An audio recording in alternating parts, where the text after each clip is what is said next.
Olá pessoal, bom dia, boa tarde, boa noite. Adriano Marinho do canal Natureza ao meu redor. Sejam todos bem-vindos, taca aí um dedo no joinha logo de cara. Pessoal, quero compartilhar um vídeo aqui de um momento aqui, esses dias para trás eu recebi a visita do meu sobrinho Josué.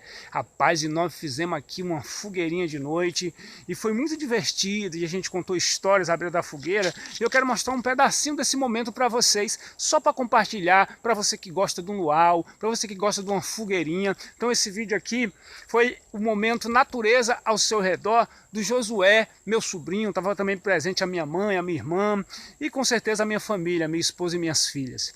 Mas antes disso, a Maria Silva mandou um comentário em um dos nossos vídeos falando assim: manda um alô para a galera de Pedra de Fogo, sítio Bela Rosa. Então tá aí um alô, um abraço, um salve para a galera de Pedra de Fogo, sítio Bela Rosa, lá na Paraíba. Se você não sabe, a Maria Silva é esposa do Ivan Lima, do canal Fala Galera Oficial 2020, um canal muito bacana que mostra as belezas da Paraíba, as belezas do sítio, as belezas da feira regional que tem lá, que acontece exatamente no município de Pedra de Fogo. Tá bacana, galera? Então, pra galera aí de Pedra de Fogo, aquele alô, aquele abraço. Se você não conhece esse canal, Fala Galera Oficial, se inscreve lá, dá uma olhadinha, você vai amar o conteúdo. Então vamos para o vídeo do momento do Josué aqui na nossa chácara, numa fogueirinha, em homenagem aí ao Josué e também a toda a galera de Pedra de Fogo, sítio Bela Rosa.